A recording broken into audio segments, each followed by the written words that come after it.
அண்ணாமலை என்ன சொல்லிட்டாரு, அடுத்த பொது தேர்தலில் எங்களுடைய அரசியல் இயக்கம் அரசியல் கட்சியாக மாறி போட்டி போடும், மாற்றத்தை ஏற்படுத்தும் அண்ணாமலை என்ன கிளியரா சொல்லிட்டாரு. அண்ணாமலை ஒரு இந்து விரோதி அப்படின்னு ப்ரொஜெக்ஷன் ஆகுது. ஒரு தப்பான ஒரு இதை எடுத்துட்டு போறீங்க. நான் ஒரு ஹிந்துன்னு சொல்றவர் எப்படி இந்து விரோதி? எனக்கு என்னோட ஃபேஸ்புக்கில் எடுத்து பார்த்தீங்கன்னா, நீ பேசும்போது 300 தடவை இந்துத்துவான்னு பேசுனேன். நேற்று பேசின 10 நிமிஷத்தில் இந்துன்னு பற்றி பேசவே இல்லைன்றாங்க. அவங்களுக்கு பட்டா போட்டு கொடுக்குறதுல ஆட்சேபனை இல்லை. அந்த இதை வரவேற்க சார், நீங்கள் டிஃப்ரெண்ட். அண்ணாமலை என்ன கரூரில் பிஜேபியில் இருக்கும்போது கரூரில் இருக்க இந்த லேண்ட் இஷ்யூவை இது கோயிலுக்கு தான் சொந்தம்னு சொன்னாரா? எல்லாமே டிஎம்கே என்ன பண்ணுச்சோ அதை தான் விஜய் அவர்கள் பண்ணுறாரே தவிர விஜய் அவர்கள் டிஃப்ரெண்ட்டாக என்ன பண்ணுறாரு? பிஜேபியிலேருந்து அவர் வெளியே வர்றதுக்கான காரணம் என்னென்னா, தமிழ்நாடு லீடர் சென்ட்ரிக் ஃபோர்ஸாக தான் இருக்கும். 18 மாதமாக அண்ணாமலை அன்னைக்கு என்ன போஸ்டிங் கொடுத்தாங்க பிஜேபி? அவர் தலைவர்லேருந்து வெளியே போனதுக்கப்புறம் எல்லா தலைவரையும் தூக்கி வைத்திருந்தார்கள். அண்ணாமலை அண்ணன் இத்தனை சாதித்த அண்ணாமலை அண்ணனுக்கு இந்த 18 மாதத்தில் அவங்க எதுவும் ஆனர் பண்ணலை. எப்பவுமே அவர் விஜய்க்கு ஆதரவாக செயல்படுறதா வெளியில் கூறப்படுகிறது.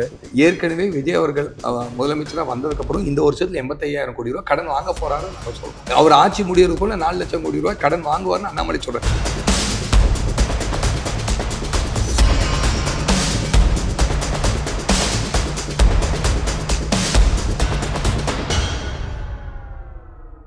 வணக்கம் தென்னவன் மீடியா நண்பர்களே. இன்றைய சிறப்பு நேர்காணலில் நாம் திரு பொள்ளாச்சி வசந்தராஜன் அவர்களை சந்திக்கப் போகிறோம். நாம் அவருடைய பிருந்தாவன் வித்யாலயா அங்கேயே வந்திருக்கோம் அவரை சந்திக்கிறதுக்கு. அவர் நம்ம கூட உட்காந்துருக்காரு. வரவேற்போம். வணக்கம் சார். வணக்கம் சார். நீங்கள் போன நாடாளுமன்ற தேர்தலில் உங்கள் புகழ் தமிழகம் முழுக்கும் தெரிகிற அளவுக்கு ஒரு நிகழ்வு நடந்தது. அது திரு பிரதமர் மோடி இங்கே பொள்ளாச்சியில் உங்களை அறிமுக கூட்டத்தில் வரப்போ அண்ணாமலை அவர்கள் உங்களை கூப்பிட்டு பிரதமர் மோடி பக்கத்தில் எனக்கு சொல்லி அறிமுகப்படுத்தினார். அந்த தருணம் எப்படி இருந்தது சார்? சார், இந்த நூற்றாண்டின் மிகப்பெரிய தலைவர் உலகத் தலைவர் நரேந்திர மோடி அவர்கள் தான். இந்த நூற்றாண்டுக்கான தலைவர் அவர் தான். உலகத்திலேயே இன்றைக்கி அவர் தான் ஒரு பெரிய ஆளுமை மிக்க தலைவராக இருக்கிறார். பல சாதனைகளை படைத்திருக்கிறார். அதுபோல் ஒரு மாமனிதர் பக்கத்தில் நிற்கிறதுக்கான ஒரு வாய்ப்புன்றது இந்த ஜென்மம் ஒரு புண்ணியமாக தான் இருக்குது. நன்றி சார். சார், இப்போது போன வாரம் இங்கே பொள்ளாச்சியில் ஒரு பெரிய மாநாடு, வி த லீடர்ஸ் மாநாடு நடைபெற்றது. பல கூட்டங்கள் இருந்தது. அண்ணாமலை மிக சிறப்பான பேச்சை டெலிவர் பண்ணார். ஆனால் அதில் வெளியுலகத்தில் பல விதமான கருத்துக்கள் நிலவருது. அங்கே காலி சேர் இருந்ததாகவும், அந்த மாநாடு ஒரு வெற்றி பெறலை, அது இப்போ சேரடைந்த இன்னொரு இடத்த கரெக்டாக அடைஞ்சதா, அந்த கொள்கைகள்லாம் என்ன சொல்ல வந்தாங்க, அதில் பல விதமான கருத்துக்கள் நிலவருது. ஸோ நீங்கள் அதை ஒரு நிர்வாகியாக நீங்கள் வெற்றிகரமாக நடத்தி காமிச்சிங்க. ஸோ உங்களுடைய பார்வையில் நீங்கள் நினச்சது அந்த மாநாட்டில் நடந்ததா? நீங்கள் எதை எதிர்பார்த்து செஞ்சீங்களோ அது அந்த மாநாட்டில் உங்களுக்கு அச்சீவ் பண்ண முடிஞ்சுதா? சார், எனக்கு தெரிஞ்ச அந்த மாதிரி காலிச்சேரோடு இருந்துச்சு அப்படின்னு எதாவது மீடியாவில் வெளியே போட்டிருக்காங்களா அப்படின்றது தெரியல. ஏன்னா நம்ம ஒரு 4 மணிக்கே உள்ளே என்ட்ரியை க்ளோஸ் பண்ணிட்டோம். அதுக்கு மேலே என்ட்ரி பண்ண முடியாது, அந்தளவுக்கு ஜாம் பேக் ஆகிடுச்சு. அதனால் என்ட்ரியை க்ளோஸ் பண்ணிட்டோம். வந்தவங்களாம் என்ட்ரி இல்லைன்னு சொல்லி திரும்பி போனவங்க நிறைய பேர் இருக்காங்க. வெளியே கீழே எல்லாருமே சமுதாயத்தில் நல்ல நிலைமையில் இருக்கக்கூடியவங்க, சமுதாயத்தில் ஒரு மாற்றம் ஏற்படணும்னு நினைக்கக்கூடியவங்களாம் கீழே அமர்ந்து அதை பார்க்குற வீடியோலாம் நம்ம பார்த்துருக்கோம். இது வரைக்கும் தமிழக இந்திய வரலாற்றில் இந்த மாதிரி ஒரு மாநாட்டுக்கு போய் இடம் இல்லாமல் வெளியே கீழே உட்காந்து பார்க்குற மாதிரி சூழ்நிலை நான் இதுவரை பார்த்ததில்லை. அந்த மாதிரி தான் இருந்துச்சு. நிறைய பேர் பார்க்கிங்கில், ரோட்டில் இந்த மாதிரி அரங்கம் நிரம்பி வழிந்து நம்ம வெளியே மைதானத்தில், ரோட்டில், பார்க்கிங்கில் இதெல்லாம் பார்க்கக்கூடிய சூழ்நிலை பார்த்தோம். அதை தாண்டி இந்த மாநாடு ஒரு தலைவர் அண்ணன் அண்ணாமலை அவர்கள் ஒரு வித்தியாசமான மாநாடாக இருக்க வேண்டும் என்று சொன்னார். அவருடைய எண்ணத்தை பிரதிபலிக்கும் வண்ணமாக தான் இருந்துச்சு. இது வரைக்கும் இந்திய வரலாற்றில் இப்படி ஒரு மாநாடு நடந்ததே இல்லை. இந்த மாநாடு முற்றிலும் யாரையும் முன்னிலைப்படுத்தி அண்ணாமலை அண்ணன் அவர்களை தனியாக முன்னிலைப்படுத்தக்கூட இல்லை. அண்ணாமலை அண்ணனுடைய புகைப்படம் கூட எங்கேயும் அரங்கத்தில் உள்ளேயும் அரங்கத்தில் வெளியும் அவருடைய புகைப்படம் கூட இல்லை. அவரும் மக்களோடு மக்களாக தான் ஒரு மாணவன், மாணவி, இளைஞன், விவசாயி, நீங்கள் அதுக்கப்புறம் மகளிர் இவங்களோடு சேர்ந்து இருக்கக்கூடிய புகைப்படம் தான் நம்ம எல்லா இடத்துலையும் பார்க்குற மாதிரி இருந்துச்சு. அதனால் இது ஒரு வித்தியாசமான மாநாடு. மாநாட்டில் பேசினவங்க யாரும் இது ஒரு அரசியல் மாநாடாக ஆளுங்கட்சிக்கு எதிரான கோஷம் போட்டு ஆளுங்கட்சிக்கு எதிரான குற்றச்சாட்டுக்களை அள்ளி வீசக்கூடிய மாநாடாக இல்லாமல் இது சமுதாயத்தில் ஒரு தாக்கத்தை ஏற்படுத்தக்கூடிய ஒரு மாநாடாக இருந்தது. நீங்கள் பார்த்தீங்கன்னா தெரியும், அந்த மாநாட்டில் எந்த அரசியல் தலைவர்களும் பேசலை. அந்த மாநாட்டில் சாதாரண ஒரு கல்லூரி மாணவி, அவங்க எந்த அரசியல் பின்புலமும் இல்லை, ஒரு ட்ரக்குனால் பாதிக்கப்பட்ட குடும்பத்திலேருந்து ஒருத்தர், கோயம்புத்தூரோட முன்னணி டாக்டர் ஒருத்தர், எங்கள் பொள்ளாச்சியில் ரூரலில் ரொம்ப நாளாக மக்களுக்கு சேவை செய்கின்ற 92 வயதான டாக்டர் ஒருத்தர், ஒரு 2500 2600 பேத்துக்கு மேலே இந்த ட்ரக்குக்கு கவுன்சிலிங் கொடுத்த ஒருத்தர், இந்த மாதிரி மக்கள் மத்தியில் ஒரு தாக்கத்தை, இந்த போதைக்கு எதிரான ஒரு தாக்கத்தை ஏற்படுத்தணுன்ற மாநாடு மன நிறைவோடு நடந்துச்சு. ஏன்னா எல்லா மாநாடும் கோட்டை கொடுத்து தான் மாநாட்டுக்கு கூட்டிகிட்டு வரக்கூடிய சூழ்நிலை இருக்குது. கோட்டை குடிக்கக்கூடாதுன்னு மாநாட்டுக்கு கூப்பிட்டா எல்லாரும் கிண்டல் அடித்தாங்க, எப்படி இந்த மாநாட்டுக்கு வருவாங்க, யார் வருவா, கோட்டை குடிக்கக்கூடாதுன்னு மாநாட்டுக்கு கூப்பிட்டிங்கன்னா யார் வருவான்னு கேட்டாங்க. இந்த மாநாட்டுக்கு லட்சக்கணக்கான மக்கள் வந்து குவிந்தார்கள். அண்ணாமலையனுடைய பேச்சும் மக்கள் மத்தியில் மிகப்பெரிய ஒரு தாக்கத்தை ஏற்படுத்துது. அது ஒரு புதிய அரசியல் பாதையை தமிழ்நாட்டுக்கு கொண்டு வந்திருக்கிறது என்பதுதான் இந்த மாநாட்டுடைய வெற்றியாக இருக்குது. ஓகே, இந்த மாநாட்டை வந்து நீங்கள் வெற்றி அப்படின்னு நீங்கள் வந்து அழகாக முடிச்சிருக்கீங்க. இந்த மாநாட்டில் திரு அண்ணாமலை போதையில்லா தமிழகம் அப்படிங்கிற ஒரு கொள்கையோடு ஸ்டார்ட் பண்ணாலும் அவர்கிட்டேருந்து சில அரசியல் கருத்து வெளிப்பாடுகளோ இருந்தது. இது பொதுவாக வெளியில் இருக்கிறவங்க என்ன நேரேட்டிவ் செட் பண்ண விரும்புகிறாங்கன்னா, அவங்க விரும்புகிறாங்கன்னு சொல்லணும், ஏன்னா அந்த நேரேட்டிவ் செட் ஆச்சான்னு தெரியாது. ஸோ இந்த பேச்சுக்களை வச்சு பார்க்குறப்போ அண்ணாமலை ஒரு இந்து விரோதி அப்படின்னு வந்து ப்ரொஜெக்ஷன் ஆகுது. ஸோ இப்படி இந்து விரோதின்னு ப்ரொஜெக்ஷன் ஆகுது அண்ணாமலை எதிர்பார்த்ததா? இது அவருக்கு வந்து ஒரு பாசிட்டிவ் ரெஸ்பான்ஸா, இல்லாட்டி இது ஒரு நெகட்டிவாக நீங்கள் நினைக்கிறீங்களா? சரி, எல்லா இதுலேயும் ஒரு 10-20% எக்ஸ்ட்ரீமிஸ்ட் இருப்பாங்க. அண்ணாமலை அங்கே ரொம்ப தெளிவாக அண்ணன் வந்து பேசியிருந்தார். அண்ணன் வந்து நான் ஒரு தேசியவாதினார். அப்போது ஐ எம் ப்ரைட் இந்தியன் அப்படின்னு சொன்னார். அதை நீங்கள் கவனிச்சிங்க, ஐ எம் ப்ரைட் இந்தியன் அப்படின்னு அண்ணாமலை அண்ணன் சொன்னார். அண்ணாமலை அண்ணன் வந்து நான் ஒரு ஹிந்துன்னாரு. திருநூறு வைத்திருக்கின்ற நான் ஒரு ஹிந்து, நான் வந்து ஸ்ட்ராங்காக சொல்கிறேன் நான் ஒரு ஹிந்து அப்படின்னு அவரையே ஹிந்துன்னு தான் சொன்னார். நான் ஒரு ஹிந்துன்னு சொல்கிறவர் எப்படி ஹிந்து விரோதி எனக்கு? ஆனால் அவர் என்ன சொல்ல வர்றாருன்னா, இதுக்கு முன்னாடி பாஜகவில் இருந்தப்போ வந்து அவருடைய பேச்சுக்கள்லாம் நம்ம ஒரு வாரத்தில் வச்சுப்போம். இப்போதைக்கு அவர் இப்போ மத அடையாளங்களை நீங்கள் வீட்டிலேயே வச்சுட்டு வரணும் அப்படின்னு. நீங்கள் இது வந்து ஒரு தப்பான ஒரு இதை எடுத்துகிட்டு போகிறீங்க. அவர் ரொம்ப தெளிவாக சொல்கிறாரு, இந்து விரோதி அந்த மாதிரி சொல்கிறதுக்கெலாம் ஒன்றும் இல்லை. அவர் வந்து நான் ஒரு ஸ்ட்ராங்கான ஹிந்துன்றாரு. இந்து மேலே ரொம்ப நம்பிக்கையில் இந்து, திருநூறு வைத்திருக்கொண்டு இருக்கக்கூடிய ஸ்ட்ராங்கான இந்துன்றாரு. அதை தாண்டி அவர் அடுத்த வார்த்தையை சொல்கிறார், என் மதம் எனக்கு பெரியுதுன்ற ஒரு வார்த்தையை சொல்கிறார். அதை நீங்கள் எடுத்துக்கல. நான் ஒரு ஹிந்து, என் மதம் எனக்கு பெரியுதுன்னு சொல்கிறார். அப்படின்னா என்ன அர்த்தம்? அவர் இந்து விரோதியை இந்துவை தூக்கி பிடிக்கிறாரா? அவரே வந்து என் மதம் எனக்கு பெரியுதுன்றார். அப்போ அவர் வந்து இந்த ஹிந்துன்றதை பெருமையை கொள்கிறேன் அப்படின்றதான் சொல்ல வர்றார். உங்கள் மதம் உங்களுக்கு பெரியுதுன்றார். ஒரு கிறிஸ்தவர்களையோ இஸ்லாமியர்களோ வீத லீடர்ஸில் இருக்கிறவங்க, தமிழ்நாட்டில் இருக்க கிறிஸ்தவர்களையும் இஸ்லாமியர்களையும் என்ன சொல்கிறாங்கன்னா, உங்களுக்கு உங்கள் மதம் பெரியுதுன்றார். உங்கள் மதத்தை சிறுமைப்படுத்தலை, எனக்கு என் மதம் பெரியுது. அவர் என்ன சொல்கிறார்? I am an Hindu, strong Hindu, எனக்கு இந்து மதம்ன்றது பெரியுது. அந்த சேம் கான்டெஸ்ட்டு உங்களுக்கு கிறிஸ்துவர்களுக்கு கிறிஸ்துவ மதம் பெரியுது, இஸ்லாமியர்களுக்கு இஸ்லாம் மதம் பெரியுதுன்ற கிளியராக லைன் போட்டு காமிக்கிறார். அவர் சொல்கிற லாங்குவேஜில் சொன்னால் அறுதிட்டு சொல்கிறாரு, நான் ஒரு ஹிந்து, எனக்கு இந்து மதம் பெரியுது, என் மதத்தை பெரிதாக நினைக்கிறேன், உங்களுக்கு உங்கள் மதம் பெரியுது. வெளியே வீத லீடர்ஸாக வந்துட்டேன், பப்ளிக் லைஃபுக்கு வந்துட்டேன்னா எல்லாத்தையும் சரி சமமாக பார்ப்பேன்றார். கரெக்டு தானுங்க? அதில் என்ன பிரச்சனை இருக்குது? எல்லாத்தையும் சரி சமமாக பார்க்கக்கூடாதுன்னு சொல்கிறாங்களா? எல்லாத்தையும் சரி சமமாக பார்க்குறேன்றது நல்லதாக தான் சொல்கிறார். ஓட்டு வங்கி அரசியலுக்காக வந்துட்டு நான் ஹிந்து இல்லை, ஹிந்து எனக்கு பிடிக்காது, நான் ஹிந்து இல்லைன்னு ஓட்டு வாங்குறதுக்காக சொல்கிறாரு. அப்படி சொல்லு, நான் ஒரு ஹிந்து, எல்லா மதத்தையும் சரி சமமாக பார்ப்பேன்றாரு. இதில் எங்கேருந்து பிரச்சனை வருது? அதில் பிரச்சனை அதுலேருந்து வரல. ஏன்னா அவர் பிரச்சனை எதுலேருந்து வருது அப்படின்னு வந்து வெளியில் இருக்கிறவங்க கருதுறாங்கன்னா, அவர் பாஜகவில் இருக்கிற வரைக்கும் அவருடைய கருத்துக்கள் வந்து இந்துத்வா அப்படிங்கிற இந்துத்வா தான் சொல்றாரு. I am strong Indian. இந்துத்வாங்கிற ஒரு வார்த்தையை சொல்வதில் நான் பெருமிதம் கொள்கிறேன் அப்படின்னா, இந்தியன்றதை நான் பெருமிதை கொள்கிறேன்றான். ஆமாம், அங்கே இருக்கும்போது இந்துத்வான்னு அவர் எதை சொல்றாருன்னா, இந்தியாவை நேசிக்கக்கூடியவங்க, இந்தியாவுடைய பண்பாட்டில் வாழக்கூடியவங்க எல்லாத்தையும் இந்துத்வான்றார். It may be a Christianity, it may be Islamic, it may be Hindu. இந்தியாவை நேசித்து இந்தியாவுடைய பண்பாடு கலாச்சாரம் இந்தியாவை விரும்பி வாழக்கூடியதை தான் அந்த கான்டெஸ்ட்டில் அவர் அன்னைக்கும் சொல்கிறார், இன்றைக்கும் அந்த கான்டெஸ்ட்டில் தான் சொல்கிறார். சரி, என்ன வித்தியாசம்னு மற்றவங்க சொல்கிறாங்கன்னா, பாஜகவில் இருக்கிறப்போ இந்துத்வா, அதாவது இந்துக்கள் தான் இந்த நாட்டோட பிரதான மதம், மற்றவங்க அவங்களுடைய இந்துக்கள் கொடுக்குற ஒரு உரிமையில அவங்களுக்கு கொடுக்குற ஒரு சலுகையில மற்றவங்க நல்லா சௌக்கியமாக தப்பாக சொல்கிறாங்க. பிஜேபி வந்து வெளியே வந்து பேச சொல்லுங்க. இப்போ பிஜேபி வெளியே வந்து இது இந்துக்களோட கட்சியை பிஜேபி சொல்லுதா? இது இந்துத்துவான்னு சொல்லுது. அப்படியெல்லாம் சொல்லுது. பிஜேபியில் கிறிஸ்டியன்ஸ் இருக்காங்க, பிஜேபியில் முஸ்லீம்ஸ் இருக்காங்க. பிஜேபி எங்கேயுமே ஹிந்துக்காக ஃப்ரண்ட்டில் போய் நிற்கிறது. பிஜேபி வந்து இட் இஸ் அ செக்குலர் பார்ட்டின்னு தான் அவங்கள சொல்லிக்கிறாங்க. BJP it is not Hindu பார்ட்டின்னு இன்னைக்கு வரைக்கும் சொல்கிறது இல்லையே.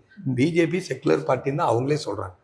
பிஜேபி என்ன சொல்கிறாங்க, ஹிந்து பார்ட்டின்னு சொல்கிறாங்களா? சொல்லல. It is a secular party. பிஜேபியில் இருக்கிறப்ப ஒரு மாதிரி பேசுறாரு. பிஜேபி கிறிஸ்டியன்ஸில் இருக்காங்க, பிஜேபி முஸ்லீம்ஸ் இருக்காங்க. பிஜேபி அவங்களை செக்குலர் பார்ட்டின்னு தான் சொல்கிறாங்க. அண்ணாமலை அதான் சொல்கிறாரு, I am a fried Indian. நான் வந்து ஹிந்து, நான் என்னோட மதத்துக்கு எனக்கு ஒரு ப்ரைடு, அது மாதிரி எல்லா மதத்தையும் நான் ரெஸ்பெக்ட் பண்ணுறேன்றார். கரெக்ட். எல்லாத்தையும் சமமாக பார்க்குறேன்றார். அதுலேருந்து எங்கேருந்தும் பிரச்சனை இல்லை. இது சார் ஒரு 10 பேர் என்னோட ஃபேஸ்புக்கில் எடுத்து பார்த்தீங்கன்னா, நீ பேசும்போது 300 தடவை இந்துத்துவான்னு பேசுனேன், நேற்று பேசின 10 நிமிஷத்தில் இந்துன்னு பற்றி பேசவே இல்லைன்றேன். நான் இது வரைக்கும் 28 இயர்ஸ் இருந்துட்டேன். நிறைய என்னோடய அரசியல் மீட்டிங்கை பார்த்துருப்பீங்க. இன்னும் சோஷியல் மீடியாவில் அப்படி தான் இருக்குது. ஏதோ ஒரு இடத்துலனாச்சும் இந்துத்துவா அந்த மாதிரி நான் பேசுனதே இல்லை. நான் என்ன சொல்கிறேன்னா, நான் எல்லாத்தையும் சரிசமமாக தான் பார்த்துக்கிட்டு இருக்கேன். As myself. நான் வந்து ஒரு நேஷ்னல் பேட்ரியாட்டிக், ஒரு நேஷ்னலிஸ்ட். நான் எல்லாத்தையும் சரிசமமாக பார்க்கக்கூடியவன். அண்ணாமலை சொல்லும்போது நான் ஒரு ஸ்ட்ராங்கான ஹிந்து தான். இந்த சேம் சைட் நான் எல்லாத்தையும் ரெஸ்பெக்ட் பண்ணுறேன். என்னோட எந்த வார்த்தையிலும் எந்த மொழியிலும் இது வரைக்கும் இந்துத்துவான்னு நான் எங்கேயும் பேசவே இல்லை. பட் சேம் சைடு இப்போ என்னை போடும்போது டெய்லி திட்டுறாங்க, நீ 300 தடவை என்னோடய ஸ்பீச் எடுத்து பாருங்கள், எங்கேயுமே சொல்ல. நேற்றுக்கு என்னோடய ஸ்பீச்சில் என்ன சொன்னேன், இந்தியன் என்று இருமார்ப்புடன் நான் சொல்லுவேன் அப்படின்னு தான் நான் சொல்லியிருக்கேனே தவிர, நேற்றுக்கு என் ஸ்பீச்லேயும் இந்தியாவோட நான் ப்ரைடாக தான் நான் பேசியிருக்கேன். ஆனால் என்னோடய ஃபேஸ்புக்லேயும் நிறைய பேர் வந்து திட்டுறாங்க. இவங்களுக்கு என்னென்னா சம்மந்தமே இல்லாமல், புரிதலே இல்லாமல் ஏதோ ஒரு வாரி இறைக்க வேண்டும் என்று வாரி இறைக்கிறாங்க. அதுக்கு நம்ம பதில் சொல்ல வேண்டிய அவசியம் இல்லை சார். சார், ஏன்னா அவங்க பாஜக இருக்கிறச்சே ஒரு மாதிரியும் வெளியில் வந்த அப்புறம் வேறு மாதிரி சொல்கிறதுக்கு இன்னொரு காரணம் என்ன சொல்கிறாங்கன்னா, உதாரணமாக இப்போ நடந்துட்டு இருக்கிற அந்த பிரச்சனையான இனாம் நிலம். ஸோ பாஜகவில் இருக்கிற வரைக்கும் கோவில் நிலம் கோவிலுக்கு தான் சொந்தம், கோவிலில் தான் அதில் சென்று அடைய வேண்டும், அதை மீட்டு கோவிலில் மாற்றணும் அப்படின்னு சொன்னவர், இப்போ வந்து இனாம் நிலத்தை வந்து அவங்களுக்கு ஒரிஜினலாக வந்து யார் கையில் அவங்களுக்கு ஆக்கிரமிக்கிறாங்களோ, யார் இருக்காங்களோ அவங்களுக்கு வந்து பட்டா போட்டு கொடுக்கறதுல ஆட்சேபனை இல்லை. நான் அந்த இதை வரவேற்கிறேன். சார், நீங்கள் டிஃப்ரெண்ட். அண்ணாமலை என்ன கரூரில் பிஜேபியில் இருக்கும்போது கரூரில் இருக்க இந்த லேண்ட் இஷ்யூவை இது கோயிலுக்கு தான் சொந்தம்னு சொன்னாரா? நீங்கள் பொதுவாக எடுத்து கோயில் நிலம் கோயிலுக்கு தான் சொந்தம்னு இன்றைக்கும் சொல்கிறோம். கோயில் நிலத்தை ஒரு தனியார் ஆக்கிரமிக்கிறத இன்றைக்கும் அண்ணாமலை என்ன எதுக்குறார், நாங்களும் எல்லாம் எதுக்குறோம். கோயில் நிலம் இல்லாத ஒன்று அது இனாமா இன்னைக்கு பட்டா போடல. 1960s இருக்கிற டைமில் ஸ்பெஷல் தாசில்தார் டெப்யூட் பண்ணி அந்த இனாம் நிலம் யார் யாரெல்லாம் ஆண்டு கணக்காக அதை வந்து அனுபவிச்சுக்கிட்டு இருக்காங்களோ, கோயிலுக்கு ஊழியம் செஞ்சுட்டு இருந்தாங்களோ அவங்களுக்கு இனாம் நிலமாக பட்டா போட்டு கொடுத்தாச்சு. 1965 அப்புறம் 60 இயர்ஸாக அவங்க பேரில் பட்டா பண்ணி அவங்க யூஸ் பண்ணிகிட்டு இருக்காங்க. திடீர்னு வந்து அதை 0 வேல்யூவாக மாற்றுறாங்க. அந்த 0 வேல்யூவாக மாற்றினதை தான் எடுத்து விட்றாங்களே தவிர அதுக்கு இன்றைக்கி ஒன்றும் பட்டா கொடுக்கல. இது ஆல்ரெடி 1960 பட்டா கொடுத்தாச்சு, உங்களுக்கு தான் பட்டா கொடுத்தாச்சு. 1960 இன்றைக்கி வரைக்கும் இது கோயில் நிலமாக இருக்குது. நீங்கள் சொல்கிறத பார்த்தா இன்றைக்கி கோயில் நிலமாக நேற்றுக்கு வரைக்கும் இருந்துட்டு இருந்ததை இன்றைக்கி பிடுங்கி ஒரு தனிநபர் ஆக்கிரமிக்கிறார். அதுக்கு அண்ணாமலையோ வீத லீடர்ஸோ சப்போர்ட் பண்ண அந்த மாதிரி இல்லை. இன்றைக்கும் வி ஆர் வெரி ஸ்ட்ராங். கோயில் நிலத்தை ஒரு தனியார் ஏமாற்றி ஆக்கிரமிப்பு பண்ணால் we will fight for it. ஓகேங்களா? அது கோயில் நிலத்தை 1960 அதுக்கு முன்னாடி பல ஆண்டுகளாக அந்த கோயில் நிலத்தை விவசாயம் பண்ணிக்கிட்டு இருந்தவங்களுக்கு இனாம் அந்த பட்டா மூலியமாக 1965 அதுக்கு ஒரு குரூப் ஃபார்ம் பண்ணி, அரசாங்கம் ஒரு கமிட்டி ஃபார்ம் பண்ணி அதுக்கு இனாம் நிலமாக பட்டா கொடுத்து அதை 60 இயர்ஸாக அது யூஸ் பண்ணிகிட்டு இருக்காங்க. இப்போ அதுக்கு ஏதோ டிஸ்பியூட்னால 0 வேல்யூன்னு போட்டிருக்காங்க. அந்த 0 வேல்யூ எடுத்து விட்றாங்க. அதுதான் நடக்குது சார். நீங்கள் ஒன்று சொல்லுங்கள், இப்போ நிறைய பேர் வந்து வகுப்பு வாரியம் லேண்டுன்னு நிறையா ஊருக்கு போட்டிருக்காங்க. எங்கள் ஊரில் அம்பராம்பாளையத்தில் ஒரு ஊர் பூராமே வகுப்பு லேண்டுன்னு சொல்லி திடீர்னு இப்போ போட்டுட்டாங்க. பெருந்துறையில் ஒரு ஊர் பூராமே வகுப்பு லேண்டுன்னு போட்டாங்க. தமிழ்நாட்டில் பல ஊரில் வகுப்பு லேண்டுன்னு போட்டாங்க. அப்போ வகுப்பு வாரிய லேண்டை இப்போ அதை கேன்சல் பண்ணி மக்களுக்கு கொடுத்துட்டா வகுப்பு லேண்டை பிடுங்கி கொடுத்துட்டாங்கன்னு சொல்லியா சொல்ல முடியும்? தட் இஸ் நாட் அ வகுப்பு லேண்ட். வகுப்பு வாரியத்துக்கு சொந்தமான லேண்ட் இல்லை. ஒரு ஊரையே அந்த மாதிரி ஆட் பண்ணி விடுறாங்க. அது தவிர அந்த மாதிரி ஆட் ஆகி அவங்க ரெஜிஸ்டர் பண்ண முடியறதில்ல. அவங்களோட லேண்டு அவங்க பிள்ளை கல்யாணம் பண்ணணும், ஒரு லேண்டை விற்கணும், கல்யாணம் பண்ண லேண்டை விற்கிறதுக்கு ரெஜிஸ்ட்ரேஷன் போனால் லேண்டை விற்க முடியாது. அவருக்கு வந்து ஏதோ ஒரு பிரச்சனை, குழந்தைய படிக்க வைக்கணும், லேண்டை விற்கணும்னு சொல்லிட்டு போகிறார். லேண்டை விற்க முடியறதில்ல. ஏன்னா திடீர்னு அது 0 வேல்யூன்னு மாற்றுறாங்க. அது ஒரு கண்டெஸ்ட். அது வகுப்பு வாரியம் வந்து அதையெல்லாம் அட்டாச் பண்ணி கொடுத்துருது. அது 0 லேண்டுன்னு இருக்காங்க. அதையெல்லாம் இப்போ வந்து நம்ம வந்து ஒரு ஊரையே அந்த வகுப்பு லேண்ட்லேருந்து எடுக்கிறோம்.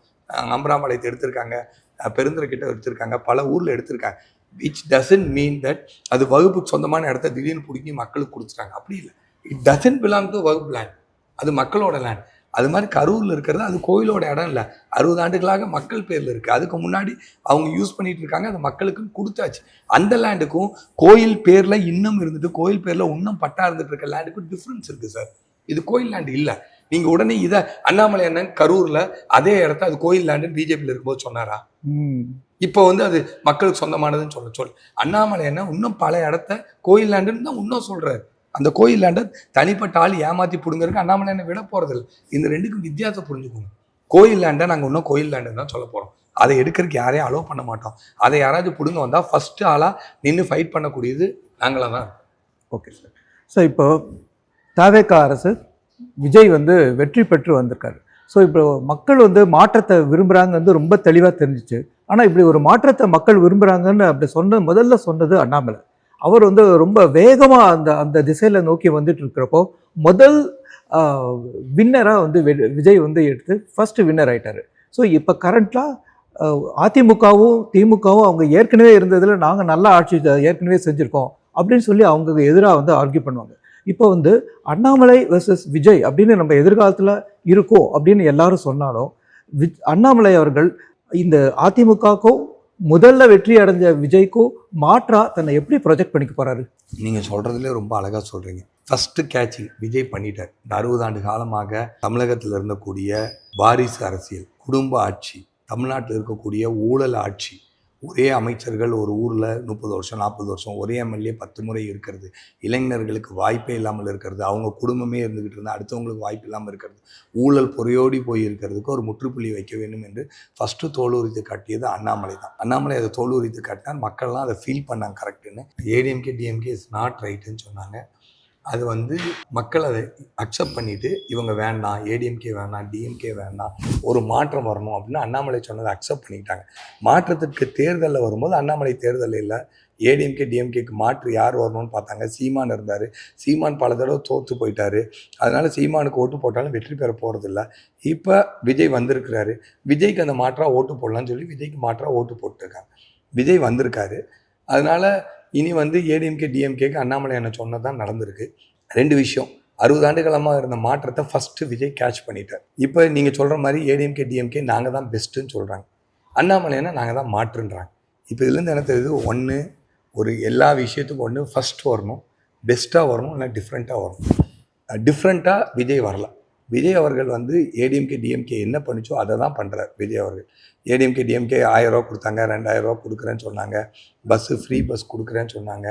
எல்லாமே டிஎம்கே என்ன பண்ணிச்சோ அதை தான் விஜய் அவர்கள் பண்ணுறாரே தவிர விஜய் அவர்கள் டிஃப்ரெண்ட்டாக என்ன பண்ணுறாரு? ஏடிஎம்கே ஆட்சியில் இருக்கும்போது 5 லட்சம் கோடி கடன் இருந்துச்சு. டிஎம்கே வந்ததுக்கப்புறம் அது 10 லட்சம் கோடி கடன் இருந்துச்சு. விஜய் ஆட்சிக்கு வந்திருக்கார். நேற்று அண்ணாமலை என்ன தெளிவாக சொல்லியிருக்கார், there is no different going to happen. Vijay வந்ததுக்கப்புறம் இந்த 10 லட்சம்ன்றது 14 லட்சம் கோடியாக கடன் ஆக போகுது. என்ன டிஃப்ரென்ஸ் இருக்க போகுது? அதனால் விஜய் ஃபஸ்ட்டு வந்துட்டாரே தவிர டிஃப்ரெண்ட்டாக வரல, மாற்றமாக வரல. ஏற்கனவே இருந்தது தான், மாற்றமாக வரல. ஏடிஎம்கே டிஎம்கே பெஸ்ட்டுன்னு சொன்னீங்கன்னா மக்கள் அது பெஸ்ட்டு இல்லை அப்படின்றனால தான் விஜய்க்கே ஓட்டு போட்டிருக்காங்க. அண்ணாமலை அவர்களுடைய எங்களுடைய புதிய movement, it is a different movement. இதில் என்ன சொல்லிட்டாங்க, மக்கள் ஏன் ஏடிஎம்கே டிஎம்கே பிடிக்காம ஓட்டு போட்டாங்க?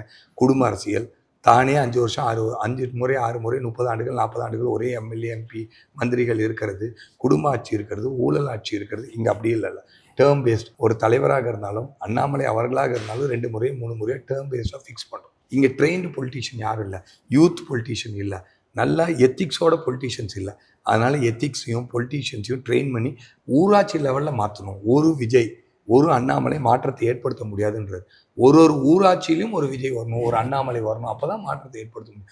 எங்களோட கோல் ஒரு ஊராட்சியிலும், கிரவுண்ட் டு த பாட்டம் கிரவுண்டில் ஒரு ஊராட்சியிலும் ஒரு அண்ணாமலையை உருவாக்கணும். அதுதான் எங்களோட கோல். அதை நோக்கி நாங்கள் ட்ரைனிங் கொடுக்குறோம். எத்திக்ஸாக பொலிட்டிக்கலாக ட்ரைனிங் கொடுக்குறோம். டேர்ம் பேஸ்டு லீடர்ஷிப் 2 கொடுக்குறோம். கல்ட் பேஸ்டு இல்லை, கண்மூடித்தனமாக அண்ணாமலை பிடித்திருக்கு, அதனால் அண்ணாமலை என்ன பண்ணாலும் அண்ணாமலையை ஃபாலோ பண்ணுவோம் அப்படின்றதெல்லாம். இது ஒரு காமன் மேன், சராசரி மனிதனாக காமன் மேனோட பாலிடிக்ஸாக கொண்டு போகணுன்னு இருக்கோம். நாங்கள் வந்து தமிழ்நாட்டில் இன்னொரு வேக்கன்ட் ஸ்பேஸும் இருக்குது. தமிழ் மாநிலத்தில் தமிழ் முன்னிறுத்தி, தமிழ் மொழியில் முன்னிறுத்தி, தமிழகத்தோடைய வளர்ச்சியை முன்னிறுத்தி தேசிய சிந்தனை, இந்தியன் அப்படின்ற சிந்தனையோட கட்சி இங்கே வேக்கண்ட்டாக இருக்குது.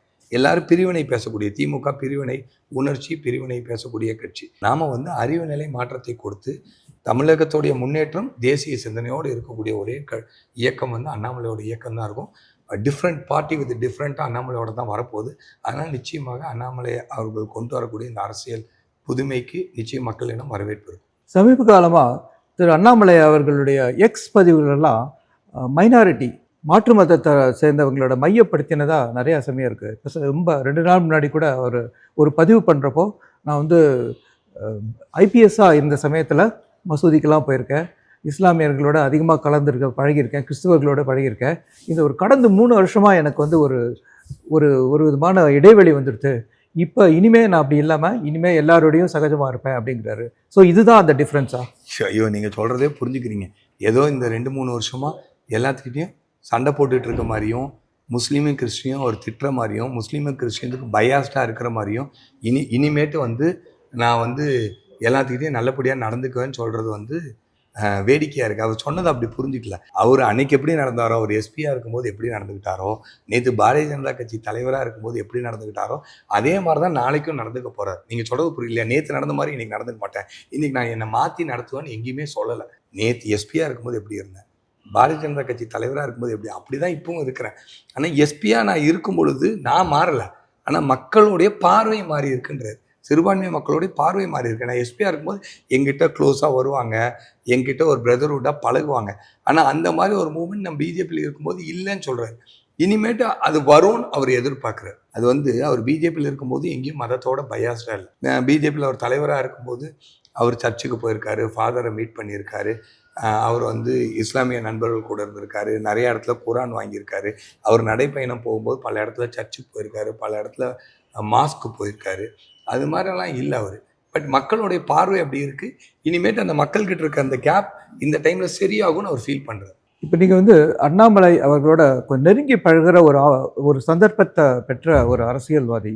ஸோ அவர் பாஜகலேருந்து ஏன் வெளியில் வரணும்? இப்படி வந்து அவருடைய கொள்கைகளில் பெரிய மாற்றங்கள் இருக்கிற மாதிரி தெரியல. இப்பயும் ஒரே மாதிரி தான் இருக்கார். பாஜகலேருந்து வெளியில் வரதுக்கான காரணம் முக்கியமாக என்ன இருக்க முடியும்? சார், இப்போ அவர் வந்து நேஷ்னலிஸ்ட், பிஜேபி நேஷ்னலிஸ்ட்டுன்னு சொல்கிறாங்க. அவர் வந்து ஒரு நேஷ்னலிஸ்ட் பார்ட்டி, அவரும் நேஷ்னலிஸ்ட்டு தான் சொல்லிட்டார். பிஜேபியிலேருந்து அவர் வெளியே வர்றதுக்கான காரணம் என்னென்னா, தமிழ்நாடு லீடர் சென்ட்ரிக் ஃபோர்ஸாக தான் இருக்கும். அண்ணாமலை இஸ் மக்கள் ஏற்றுக்கொள்ளக்கூடிய ஒரு தலைவர். அங்கே வந்து 18 மாதமாக அண்ணாமலை அன்னைக்கு எந்த ஸ்கோப்பும் கொடுக்கல. அவர் தலைவர்லேருந்து வெளியே வந்து எவ்வளோ நாள் ஆச்சு நீங்களே சொல்லுங்கள்? 18 வருஷம் ஆச்சு. இதுக்கு முன்னாடி பொன் ராதாகிருஷ்ணன் தலைவராக இருந்தார். தலைவர் வந்து வெளியே வந்தோன்னே அவருக்கு ரோல் இருந்துச்சு. தமிழிசை அக்கா தலைவராக இருந்தாங்க. தலைவர் முடிச்சுட்டு வெளியே வந்தோடனே தமிழிசை அக்காவுக்கு வந்துட்டு கவர்னராக 2 ஸ்டேட்டுக்கு கவர்னராக கொடுத்தாங்க. அது முடித்தோடனே மத்திய அமைச்சர் முருகன் அவர்கள் தலைவராக இருந்தார். தலைவர் முடிச்சு வெளியே வந்து இவங்க 2 பேருமே வெற்றி பெறாத தலைவர்கள். தமிழிசை அக்கா தேர்தல் நின்று வெற்றி பெறல, மாநில தலைவராக இருந்தாங்க, வெளியே வராங்க, கவர்னராக கொடுத்தாரு. முருகன் அவர்கள் தேர்தல் நிற்கிறாரு, மாநில தலைவராக இருக்கார், தேர்தல் நிற்கிறார், வெற்றி பெறல, மாநில தலைவர்லேருந்து அவரை மாற்றும் பொழுது அவருக்கு மத்திய அமைச்சர் கொடுக்குறாரு. அண்ணாமலை என்ன மாநில தலைவராக இருக்கா, தேர்தலேருந்து வெற்றி பெறல, ஆனால் அவரை மாற்றும் பொழுது அவருக்கு எந்த ஸ்கோப்பும் கொடுக்கல 18 வருஷம். இன்ஃபேக்ட் என்னை பொறுத்தளவுக்கு தமிழிசை அக்கா, பொன்னார் அண்ணன், முருகன் எல்லாருமே உழைத்தாங்க. பட் எல்லாத்தோட உழைப்பும் தாண்டி அண்ணாமலை அண்ணனுடைய உழைப்பை தமிழ்நாட்டு மக்கள் அங்கீகரித்தார்கள். தமிழ்நாட்டு மக்கள்கிட்ட வரவேற்பு இருந்துச்சு. அந்த மாதிரி மற்ற எல்லா தலைவர்களை விட அவர் ப்ரூவன் லீடர் அண்ணாமலை அண்ணன். ஆனால் அப்படி முடிச்சுட்டு அவரை நீங்கள் வெளியே எடுக்கிறீங்க. 6 இயர்ஸ் டைம் இருந்துச்சு, 4 இயர்ஸ்லேயே வெளியே எடுத்தீங்க. வெளியே எடுத்து 18 மாதத்தில் அண்ணாமலை அண்ணனுக்கு என்ன கொடுத்தீங்க? ஏன் வெளியே வராருன்னு சொன்னீங்க. 18 மாதம் அண்ணாமலை அண்ணன் நீங்கள் பயன்படுத்தவே இல்லை. புரியுதுங்களா? அப்புறம் அண்ணாமலை அண்ணாலும் ஒரு டெசிஷன் எடுக்க முடியல. தமிழ்நாட்டு மக்களுடைய மனநிலை எப்படி இருக்குன்னா, தமிழ்நாடு வந்து ஒரு பவர்ஃபுல் ஊருங்க. உலகத்தில் முதல் தோன்றிய மொழி, முதல் தோன்றிய நாகரிகம் தமிழ்ன்றது ஃபஸ்ட்டு லாங்குவேஜ். மோடி அவர்களே எனக்கு சொல்கிறாரு, உலகில் மிக பழமையான மொழி எங்கள் தமிழ் மொழி, அது எங்கள் நாட்டில் இருக்குது, அது எங்களுக்கு பெருமைன்றாங்க. அது மாதிரி பலம். இங்கேருந்து ராஜராஜ சோழன் உலகம் பூரா போயிருந்து போரிட்டு உலகத்தையே கைப்பற்றினார். உலகத்தில் மக்கள்லாம் நாகரிகமாக இல்லாத காலகட்டத்தில் இங்கே அத்தனை விதமான தொழிற்சாலைகளோ, டெக்ஸ்டைலோ, விவசாயமோ, அணையோ, கல்வியோ எல்லாமே தமிழ்நாட்டில் இருந்துச்சு. அதனால் Tamil Nadu it is a powerful. தமிழ்நாட்டு மக்கள் என்ன நினைக்கிறாங்கன்னா, தமிழ்நாட்டில் ஒரு பவர்ஃபுல் ஹீரோ வெளியே வந்தால் தமிழ்நாட்டு மக்கள் ஆர்வமாக இருக்காங்க.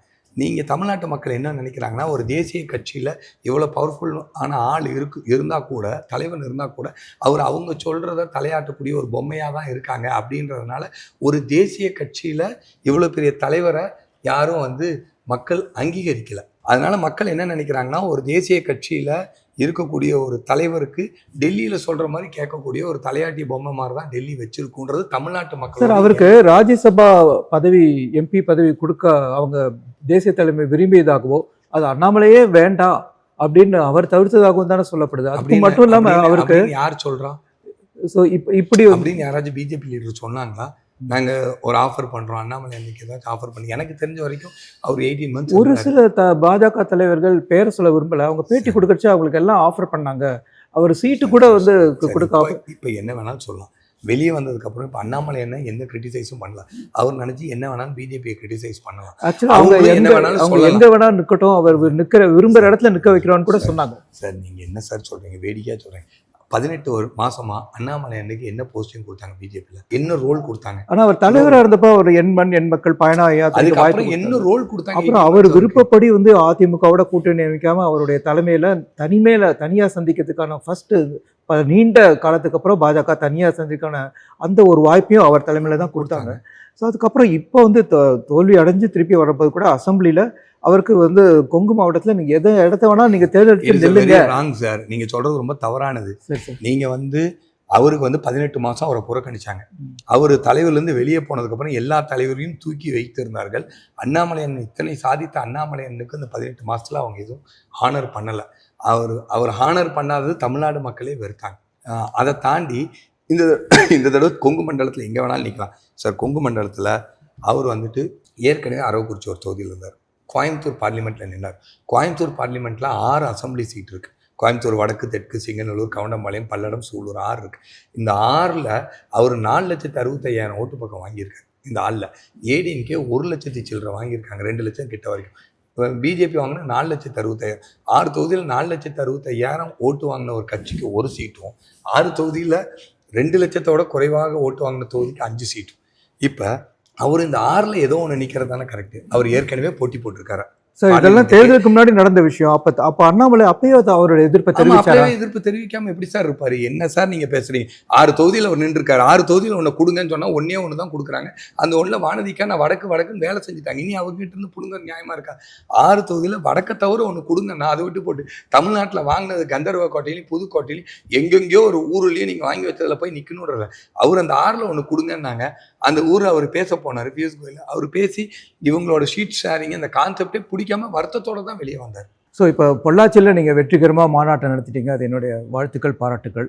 அடுத்த மாநாடு எங்கே? ஏன்னா திருச்செந்தூர் மாநாடு அப்படின்னு நம்ம வந்து அந்த மாநாட்டோட முடிவில் கேள்விப்பட்டோம், அதில் ஏதோ மாற்றம் இருக்கிறதா சொல்கிறாங்க. அப்படி இல்லை சார். மாநாடு சும்மா வச்சுக்கிட்டு இருக்க முடியாது.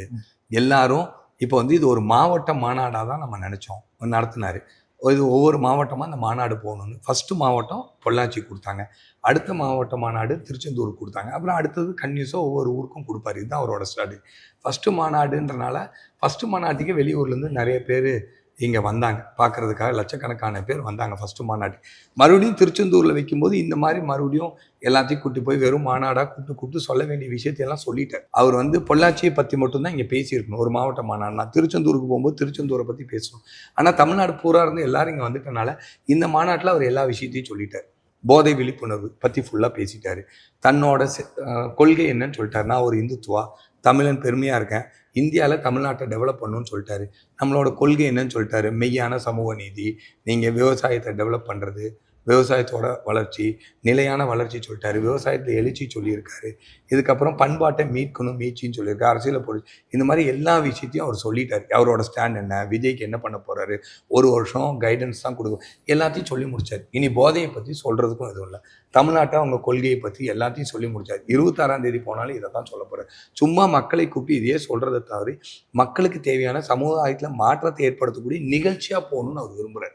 மக்களை கூப்பிட்டு வச்சு பேசிகிட்டே இருக்கிறத இப்போ கூப்பிட்டு வச்சு எல்லாத்தையும் பேசி முடிச்சுட்டார். மறுபடியும் 2 வாரம் கழிச்சு என்ன பேசுறதெல்லாம் அவர் கொள்கை, சித்தாந்தம் எல்லாத்தையும் சொல்லிட்டார். போதையை பற்றி எல்லாத்தையும் சொல்லிட்டார். அங்கேயும் போய் போதையை பற்றி தான் சொல்லணும். நீங்கள் பேசின விஷயம் தான் பேசணும். அங்கேயும் போய் இந்த விஷயம் தான் சொல்லணும். அதை தவிர அவர் என்ன சொல்றாருன்னா ஆக்கப்பூர்வமாக ஏதாச்சும் கொண்டு வரணும்னு நினைக்கிறேன். சும்மா மீட்டிங்கை கூப்பிட்டு பேசி அனுப்புறதை தாண்டி அங்கே இனிமேட்டு நடக்கின்ற மீட்டிங்கில் சமுதாயத்தை மாற்றத்தை ஏற்படுத்தக்கூடிய ஒரு நிகழ்ச்சி பண்ணணும். ஒரு இடத்துல போகிறோம், ஒரு 1000 மரத்தை நடணும். ஒரு இடத்துக்கு போகிறோம், 2-3 குளத்தை தூர்வாரணும். ஒரு ஊருக்கு போகிறோம், குப்பை இல்லாத ஒரு ஊராக மாற்றணும். ஒரு ஆக்கப்பூர்வமாக சமுதாயத்துக்கு தேவையான நிகழ்வுகளாக மாற்ற வேண்டும் அப்படின்னு அவர் நினைக்கிறாரு. அதற்கான திட்டமிட்டு அதற்கான அந்த பகுதியிலேயே தென்மண்டல பகுதியிலேயே ஒரு பெரிய சமுதாயத்தை மாற்றக்கூடிய ஒரு நிகழ்வாக பண்ண போகிறோம். ஸோ இப்போ நீங்கள் சொன்ன இந்த மாநாட்டில் கூட ஒரு விஜய்க்கு வந்து ஒரு பெரிய எதிர்வினை ஆற்றாமல் நம்ம ஒரு வருஷம் காத்திருப்போம் அப்படின்னு சொல்கிறது மட்டும் இல்லாமல் ஒரு சில சமயம் அவர் விஜய்க்கு ஆதரவாக செயல்படுறதா வெளியில் கூறப்படுகிறது. ஸோ அதை பற்றி உங்களுடைய அவர் விஜய்க்கு ஆதரவாக செயல்படணுன்றது சார், நாங்கள் அண்ணனே ஒரு தனி இயக்கம் ஆரம்பிச்சு தனி இயக்கமாக வரப்போகிறார். அவர் விஜய்க்கு ஆதரவாக ஏன் செயல்படணும்? நேற்று வந்து அவரோட ஸ்பீச்சில் எங்கேயுமே விஜய்க்கு ஆதரவாக செயல்படல. அவர் என்ன சொல்கிறாரு, we are party of difference. நாங்கள் குறைகளே கூறிக்கொள்ளக்கூடிய எதிர்கட்சிகளாக இல்லை, எதிரி கட்சிகளாக இல்லை. நாங்கள் என்ன சொல்கிறோன்னா, என்ன தவறு இருக்குது அதை சுட்டி காமிச்சு அதை சரி பண்ணுங்கன்னு சொல்கிறோம். கரெக்டு தானே? கரெக்ட். இப்போ வந்து மெடிக்கல் காலேஜ் இங்கே வந்து எல்லாமே அட்டானமஸ் யூனிவர்சிட்டி ஆகுது, இங்கே வந்து மெடிக்கல் ஸ்டூடெண்ட் இல்லை, அதை அவர் குறைகளை சொல்கிறாரு. டாஸ்மார்க் 717 கடைகளை 500 மீட்டருக்குள்ள ஸ்கூலும் கோயில் பக்கத்தில் இருக்க 500 மீட்டருக்குள்ளே இருக்க கடைகள் எல்லாத்தையும் மூடியாச்சுன்னு விஜய் அவர்கள் நீங்கள் சொன்னீங்க. அது மறுபரிசீலனை பண்ணுங்கள்.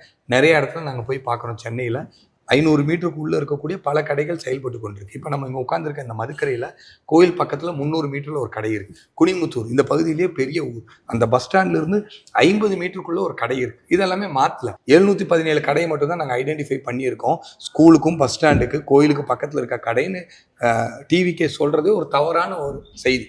அதனால் என்ன நாங்கள் சொல்கிறோன்னா, அதை நீங்கள் திருப்பி சரி பண்ணுங்கள், எந்தெந்த இடம் அந்த மாதிரி இருக்கோ அதையெல்லாம் மூடுங்க அப்படின்னு சொல்லி நாங்கள் எங்களோடதுலேயே நாங்கள் சொல்லியிருக்கோம். நாங்கள் எங்கள் மாநாட்டு தீர்மானம் கூட அங்கே நிறைவேற்றிருக்கோம். ஒன்று, நாங்கள் விஜய்க்கு ஆதரவாக இருந்தால் விஜய் சூப்பர், அவர் வந்து பண்ணிட்டார், எல்லாத்தையும் முடிச்சுட்டாருன்னு சொல்லுவோமே, அப்படியெல்லாம் இல்லை. அவர் செய்ததில் கொஞ்சம் குறைகள் இருக்குது, செய்யுங்கன்னு சொல்கிறோம்.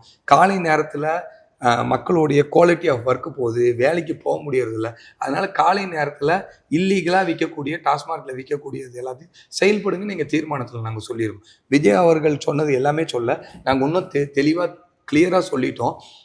ஏற்கனவே விஜய் அவர்கள் முதலமைச்சராக வந்ததுக்கப்புறம் இந்த வருஷத்தில் 85,000 கோடி ரூபா கடன் வாங்க போகிறாருன்னு நாங்கள் சொல்கிறோம். அவர் ஆட்சி முடியறதுக்குள்ள 4 லட்சம் கோடி ரூபாய் கடன் வாங்குவார்னு அண்ணாமலை சொல்கிறார். இது எங்கே அவருக்கு ஆதரவாக சொல்கிறோம்? ஏற்கனவே நடந்துகிட்டு இருக்க ஆட்சியோட கன்டினியூட்டி தான் இது நடக்குது. இதெல்லாம் மாற்றுறதுக்கு வி த லீடர்ஸ் நம்ம வரணும்னு சொல்கிறோம். அப்புறம் நீங்கள் விஜய்க்கு நாங்கள் ஆதரவாக சொல்லிட்டோன்றீங்க. டாஸ்மார்க்கில் இஷ்யூஸ் இருக்குது நாங்கள் சொல்கிறோம். நாங்கள் சொல்கிறதெல்லாம் கேட்டு நீங்கள் சரி பண்ணுங்கன்னு நாங்கள் சொல்கிறோம். சரி பண்ணுறதுக்கு உங்களுக்கு டைம் கொடுக்குறோம். இப்போ தான் நீங்கள் ஆட்சிக்கு வந்திருக்கீங்க, மினிஸ்டர்லாம் புதுசு, அதெல்லாம் தெரிஞ்சுக்கிறதுக்கே உங்களுக்கு டைம் ஆகும். நீங்கள் வந்து கரப்ஷன் இப்போ வரைக்கும் இல்லாமல் இருக்குது, ஹாப்பியாக இருக்கும்.